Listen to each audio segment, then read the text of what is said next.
যখন ভালো বৃষ্টি হতো তখন আমাদেরকে অন্য কারোর জন্য কাজ করতে হতো না, তখন আমরাই ছিলাম রাজা।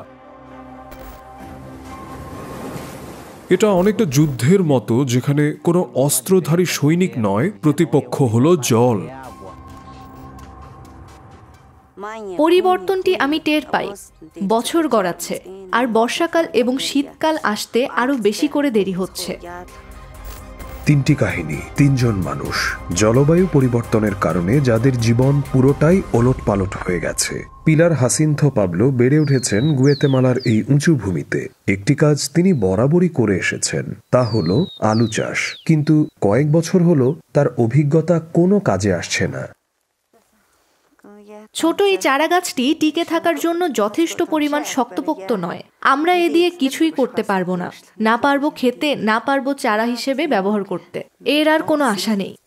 জলবায়ু পরিবর্তনের কারণে খরা এবং তুষারপাতের পরিমাণ বৃদ্ধি পেয়েছে। এ কারণে প্রতি বছরই ক্ষতিগ্রস্ত হচ্ছে আলুর চাষ।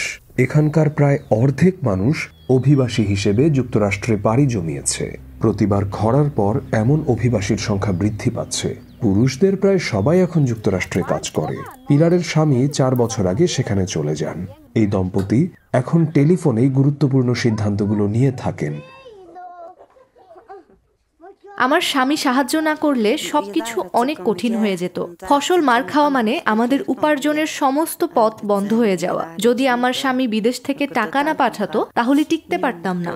দক্ষিণ পূর্ব আফ্রিকার দেশ মোজাম্বিক। জলবায়ু পরিবর্তনের কারণে দেশটিতে মাছের উৎপাদনে ধস নেমেছে, কিন্তু তার চেয়েও বড় একটি সমস্যা রয়েছে। ক্রান্তীয় ঝড়ের কারণে বারবার বন্যার কবলে পড়ে মৎস্যপ্রধান জেলাটি। এ কারণেই জেলেরা দেশটির অনুন্নত গ্রামগুলোতে পুনর্বাসিত হয়েছে।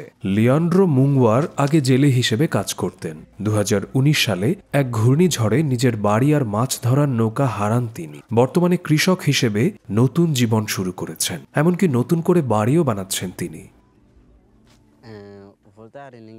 আমি আর কখনোই ওই জীবনে ফিরে যেতে চাই না, কারণ তা ছিল ভীষণ কঠিন এবং বিপজ্জনক। এটা অনেকটা যুদ্ধের মতো, যেখানে কোনো অস্ত্রধারী সৈনিক নয়, প্রতিপক্ষ হলো জল, এবং জল এক ভয়ঙ্কর প্রতিপক্ষ। এখানে আমাদের ভবিষ্যৎ লেখা আছে, তবে তার জন্য কঠোর পরিশ্রম করতে হবে। শহর কর্তৃপক্ষ তাকে সহ অন্যান্য জেলেদের ছোট এক টুকরো করে জমি প্রদান করেছে, যেন তারা নতুন করে সব শুরু করতে পারে। এখানে অন্তত তারা বন্যা থেকে নিরাপদে থাকবে এবং ধান চাষ করতে পারবে। কিন্তু এখানেও চরম আবহাওয়া থেকে তাদের মুক্তি নেই। জোরে বাতাস হওয়ায় তার প্রতিবেশীর বাড়ি ভেঙে গিয়েছে। যিনি এখন ফিরে যেতে চান তার আগের জেলায়, তার আগের কাজে। আমরা ধানের চারা রোপণ করি, কিন্তু জমি আসলে ক্ষয়প্রাপ্ত। এই বছর সবকিছুই শুষ্ক, কারণ এবার বৃষ্টি হয়। দক্ষিণ পূর্ব ভারতে 5 হেক্টর জমি রয়েছে আনজানেয়ার। এই জমিতে তিনি শিম সহ বিভিন্ন ধরনের খাদ্যশস্য চাষ করেন। আগে এই জমির মালিক ছিল তার বাবা, কিন্তু জলবায়ু পরিবর্তনের কারণে যে পরিমাণ ফসল পাওয়া যায় তাতে খরচের টাকাও ওঠে না।